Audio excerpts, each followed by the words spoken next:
Welcome back to another edition of Stay at Home and Brew It. I'm Jeff Perot. And I'm Brock Tornga.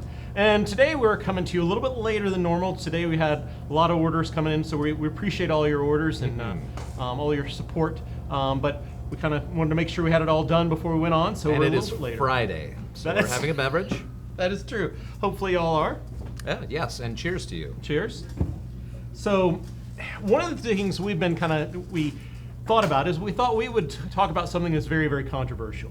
You know? So controversial. Yeah, not religion, not politics. No? No. That's what I signed up for, Jeff. What am I even doing here? But we're going to talk about the idea of to secondary or not to secondary.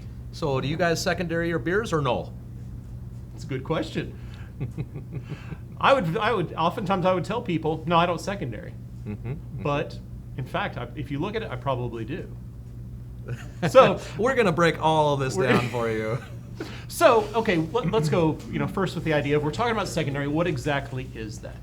Well, we've got primary fermentation that takes place in your primary fermenter, whether that be a bucket or a glass or plastic carboy or a conical or something like that. And so that'd be your primary, your fermentation in primary. And let's see, do we have sound? Tyler says he has sound, so okay. We must have sound. We got sound? Okay, good deal. So, there's sound. Okay, so you can hear us. That's great. It's not Sandra though. It's always helpful. Hi, Sandra. And it's off the rails. Okay, so it's Friday, but we know primary fermentation takes place first, and then what is this? Everybody says primary, secondary, tertiary. Good question. Can you put it in a fourth vessel? I guess you could put it in as many vessels as you wanted to. Yes, you could. You could. But would you have any benefit from that or not? Or no. Or no. Oh, no. So primary fermentation takes place in a vessel. Basically what that is it's the first time in which your yeast meets your wort and beer is fermented. And that's your first or primary fermentation. Now, when I first was brewing, one of the things which I was told to do was after primary fermentation had ceased, airlock activity had come to an end, and I checked my gravity to see if I hit the gravity I was supposed to in the recipe, that at that point I needed to move it to another vessel for what was called secondary fermentation. Well, Jeff, I would tell every new brewer this same information. In fact, I've told pretty much every single new brewer about that. Okay. And there's a few reasons why. Okay. Now, when I drink a beer, I would like it to clarify as much as I possibly can. Okay. So after our primary, we have all of this krausen, all of this. It's going to settle out to the bottom. You're going to have all of this Truby material in there. There's going to be some hot proteins, some other proteins, a lot of dead yeast cells, this sort of thing. Cool. Just got something down from the top. It was very important information, and we'll be hearing about that later. Yes, so stay tuned. But we want to leave behind all of this Truby stuff. Now, I get a lot of calls. A lot of people ask me, it's all done and I'm moving it straight to the bottle. Okay. And I suppose that would be okay, but I want the clearest beer that I can possibly find. And so what I like to do is I like to secondary that and by secondary, I mean move that into another container. Okay. And the reason I do this is to leave by most of that Truby stuff. Then I can see my beer in a clear carboy. Okay, and I can visually see that beer is now starting to clean. A lot of that yeast that's in suspension is going to drop out of solution. It's going to fall to the bottom before I put it into a bottle or a keg. Now, I keg my beers too, so you're going to make the argument that the secondary is going to be your keg, correct? Yes, correct. And it's not a bad argument. In fact, I don't think that there is a bad way to do this. No. So, I mean, why would you say not save your time? Don't go to secondary. Okay. The reason I would say that for myself is typically what I've noticed with my beers is that once primary fermentation is finished and aerial activity is stopped, and even if I check my gravity and I'm at the gravity that I'm aiming to be at, yes, changed my mind. That at that point, I usually let it sit another couple of days in a very cold space. and do what we called cold crashing in that one episode, where we're taking our beer down to as cold a temperature as possible. Now, by far, cold crashing is absolutely fabulous for clearing a beer. It is.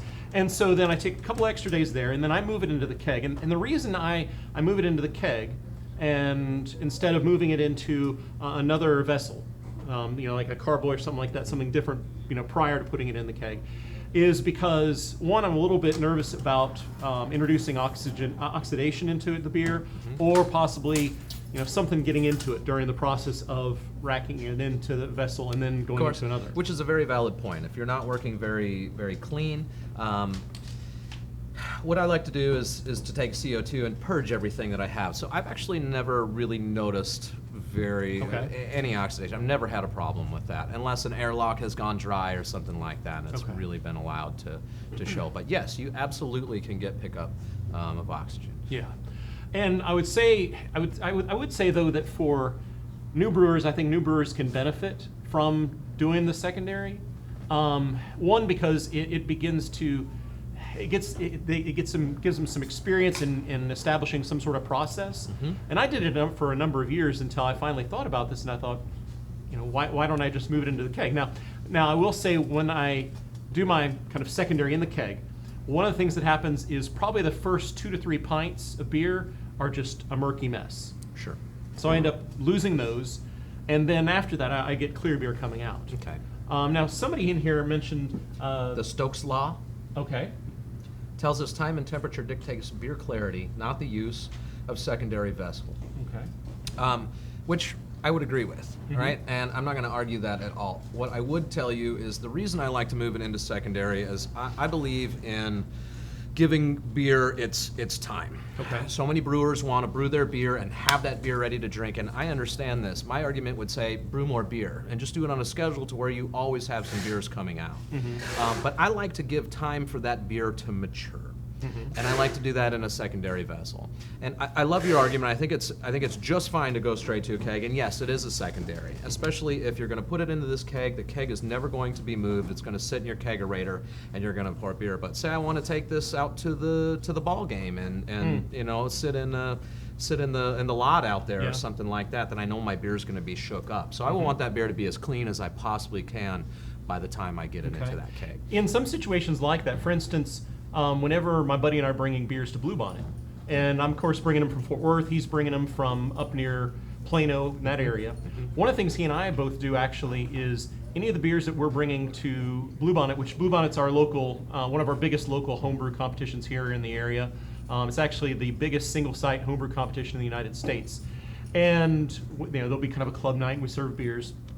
But we actually both will sanitize and purge clean kegs, and then use jumpers to push the beer from one keg into the other without any of the yeast. And we found that jostle the living daylights out of it, and it's still pretty clean beer. Yeah, I'd agree with that. Okay. Absolutely. So, it's one of those things to where it's, we'll put it in the middle for now. We're agreeing. Oh, yes. Somewhat. Somewhat. But I would say that if you look at it, just about every brewer does some sort of secondary conditioning. And I think, sometimes they throw around the term secondary fermentation. And I think that's a bit misleading.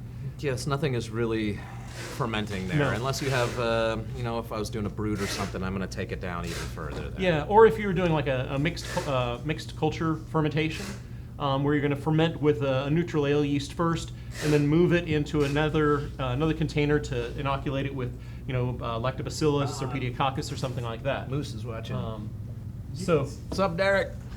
So we miss you too. That might be a time where I would definitely let it do that. Another thing which I would say, at times I get a little bit nervous about leaving wheat beers on the yeast too long. Okay. And a lot of that is, and I don't have anything behind my own experience, it's just what I've read and I heard people say, is that a lot of the wheat beer yeasts, like the Weihenstephan strain and some of those, have a tendency to autolyze rather quickly. Okay. Have you heard that at all? So I have heard that, but I have never really seen a problem with that. I've never seen autolysis in 13 years on the homebrew side, and in very, very rare cases in a pro situation have I ever seen that. So there was a lot of studies done on this. And most of what they had found was that your beer can remain on that initial pitch, even after the fermentation is done, for well into a month before you start to get any flavors off of that as well. Really? So, yeah, and these were studies that were, papers that were written on this. Now, is that an ideal thing? No, I wouldn't want to get it off that yeast. As soon as that fermentation's done, I think that's when you need to be putting it into your secondary, whether you're going into a keg or whether you're going into your secondary fermenter. Well, and truth be told, I mean, Brock, you can speak to this some. I'm sure that when you see a lot of the go into the professional breweries, what you end up seeing is they're using conical fermenters. They're able to dump the trub. They're able to dump off also the yeast at the end of primary or the end of that end of fermentation. And then many of them will move their beer at that point into a bright tank. It's a secondary. And at the bright tank, there's, I guess, is that where they'll end up doing some carbonation of the beer itself? Yep, that's where the beer is going to be carbonated. Okay. So there's just a big carb stone in there, and that's really all that is. Okay. But then it's not going to be in there for very long. It's only going to be in there for about a day. But you can see, on certain beers, you can see after that's been transferred out to a keg where there is a layer of suspended yeast that even after that one day has settled down into the bottom. You can see that silt in there. It's all things that I don't want to have in my bottle and I don't want to have in my keg.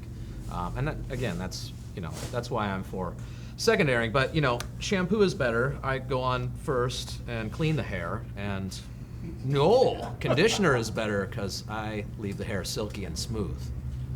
So there's that. Is that a barber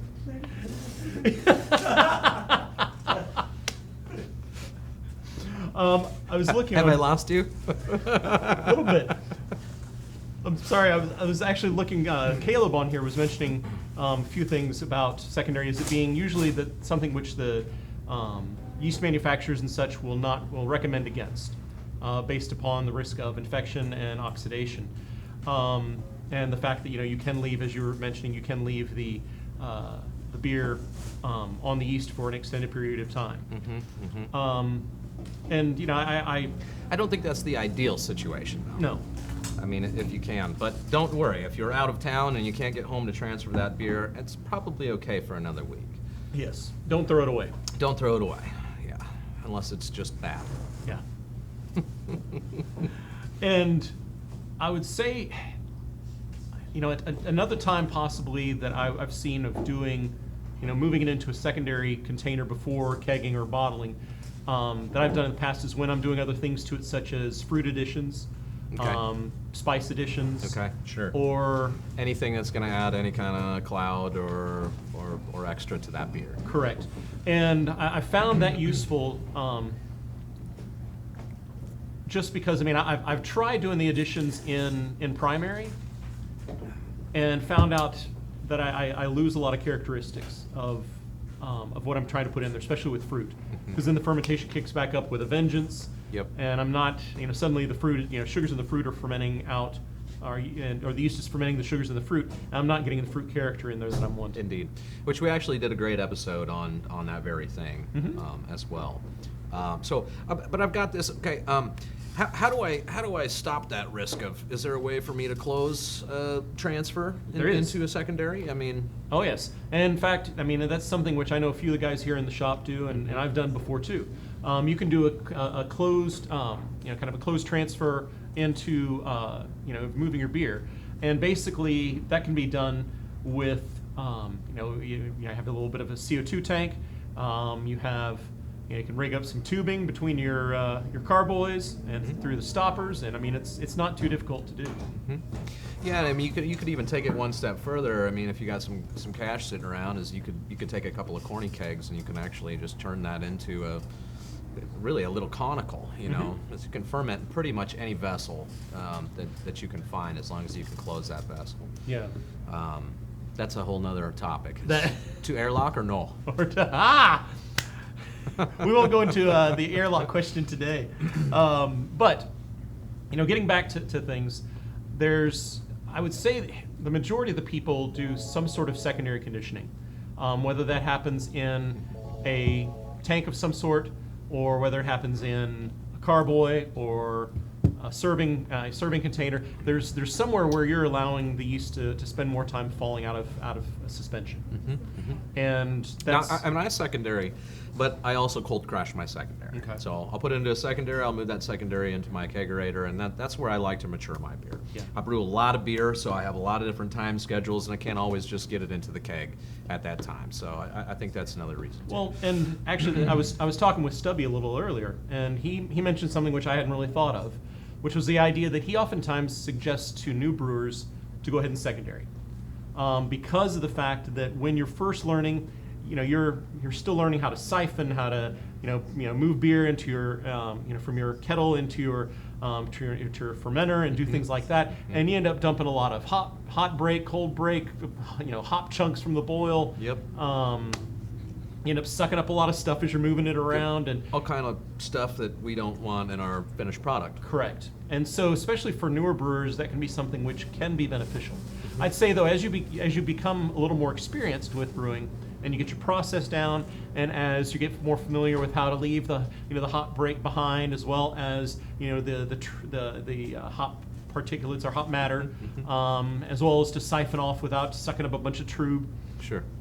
That you could move to a point where you wouldn't need to go from primary into a secondary conditioning vessel and then into a keg. Yeah, find your process a Yeah. little bit for sure.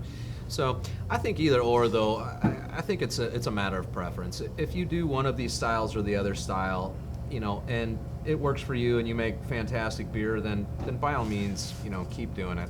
I wouldn't agree with the it's outdated and doesn't need to be done. I think that there's always a situation in when it's applicable, for making beer. There's so many different styles. There's so many different ways to achieve, that finished product. And if you're doing something that really works for you and you're making good beer, then it's good to stick with those things. Yeah, and I mean that's one of the things I've found working here is that all of us have slightly different things that we do with our processes. And that's always one of the things I've found interesting is brewing with somebody you've never brewed with before, and watching and see what they do, and ask them questions of, well, why do you do that? And sometimes they have very good reasons that maybe are things that you haven't even thought of before. Like I'll use a case in point. I used to, as I was brewing, and as all of the boil was starting to happen, and you'd get that kind of proteiny stuff on the top, I used to be like a madman spooning that off. Okay, sure. Throwing it off into the yard and doing stuff like that. Yeah. And a guy I knew came over and he's like, "What in God's green earth are you doing? Why are you doing this? Why are you doing that?" I'm like, "Well, because I'm supposed to." Yeah. And he says, "Well, who says that?" I'm like, "I don't know." Who told you this? And actually, it was because I saw somebody else doing it, but I didn't ask them why. And I thought, well, that must be what you're supposed to do. Yeah. No. Well, and I see this a lot too. Even the breweries. One brewery does it wrong, and the next brewery copies them, and the next brewery copies them, and this just becomes the way that you're supposed to do it. Again, if you're doing something that works for you, then by all means do it. Yeah. Even though you might be wrong. If it works for you, then it's not wrong, right? If it works for you and it's part of your process, that can be very helpful. What's up, Mikey? Also want to had a question here. Would putting it in a secondary also be considering it aging if you left it in there for a long period of time? And I'd say absolutely. Oh, yeah. I've lagered in secondaries. It's been in there for months. I would just say, be careful to make sure that your airlock is full at all times so you're not getting that oxidation. And absolutely, I think aging a beer, okay, so I just made this beer. I did it with a Kavaik strain, and I got it into a keg, and we're drinking it, and it's a week later, and it's fantastic. Cedric just flashed me from the back here, and that's all I can see out the corner of my eye. Sorry, distractions in the shop are terrible sometimes. But yeah, I absolutely believe in aging a beer. Like I said, I've got this strain. Okay, we're grain to table in less than a week, and yay! And I've never really had a good beer because it's green. Those flavors haven't lined up yet. All the polyphenols are not where they're supposed to be. And I just don't think it makes for a good beer. Giving it just a little age, and with new brewers too, sometimes they say, what's wrong with my beer? And I taste it, and it's like, nothing is wrong with your beer. It's fantastic beer.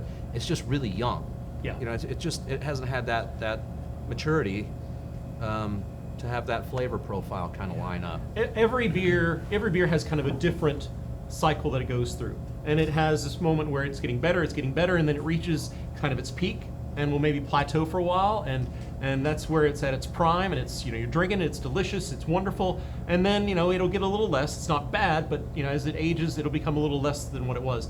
I also, if for those of y'all who saw the wood aging episode, you'll know that one of the things I've done is I'll move to a secondary in order to be able to take basically the wood the wood cubes that I've gotten, like the oak cubes, and age the beer on those oak cubes. And sometimes I end up doing that for several months, and so I don't want to have it on the yeast cake for primary. So I've found very good luck with that. So as Brock was saying, Chris, there are some things of that one can benefit from allowing it to age. Do you want to get into this hydrostatic pressure? Nope. But there's some of us in the shop that do secondary, and some of us who don't. Hey, Austin, do you secondary? Usually not, because I'm lazy. Okay.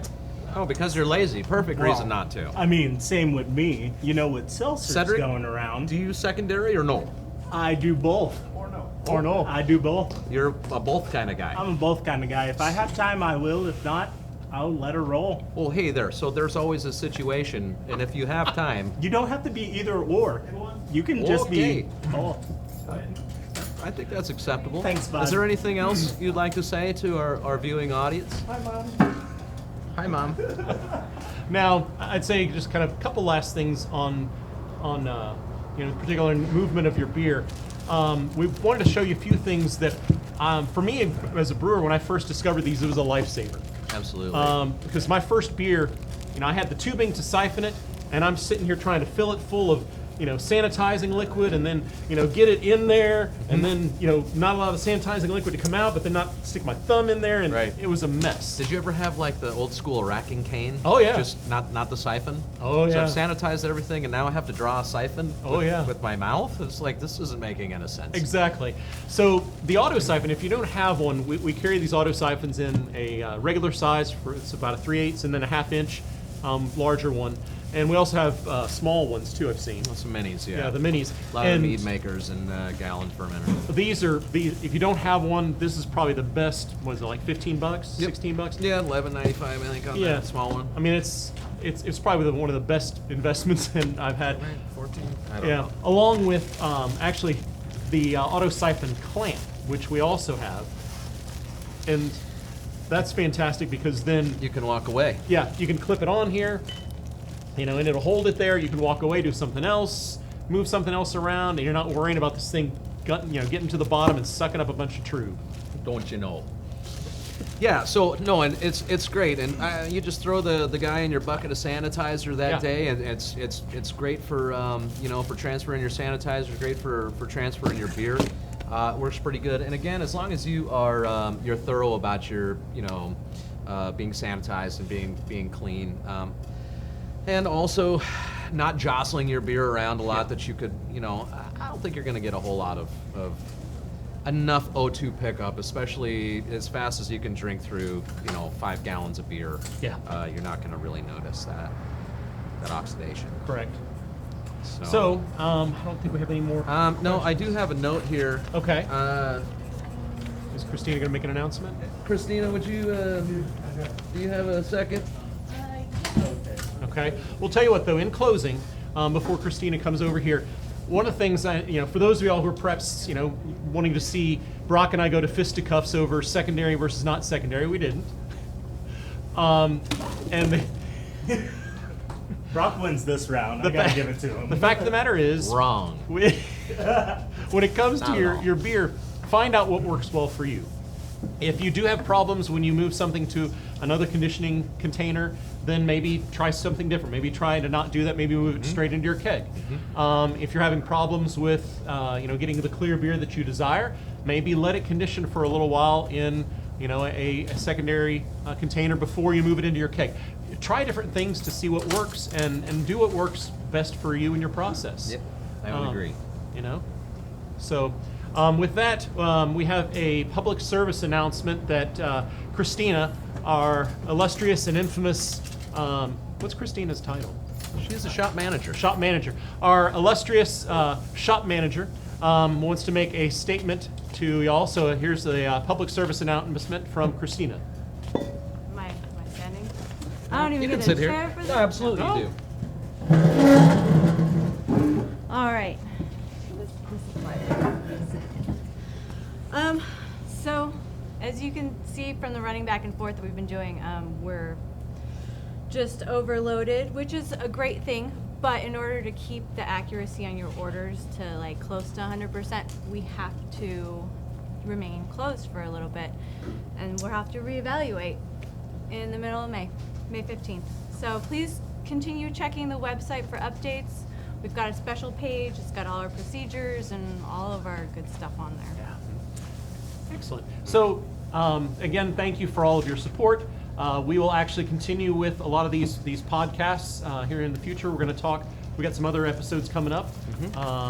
We're going to talk about the idea of chilling and the challenges of chilling when you live in a state like Texas where the water comes out of the faucet at 80 degrees. Yep, can be quite challenging. So we're going to be there talking are methods. about that. Yeah.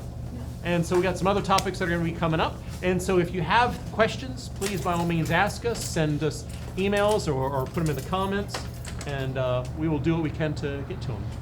Yep, absolutely. Again, thank you guys for all the business, and just keep up the home brewing. Super excited to see that we have so many new customers and that so many people are getting into making beer. It's a glorious thing. I love being in this industry. I love all you guys, and if there's anything that we can do for you or any questions that you have, please feel free to give me a call here. Any one of us is just fine. And as always, stay safe and stay at home and brew it. Cheers. Yep. Cheers. Hi, Brock's mom.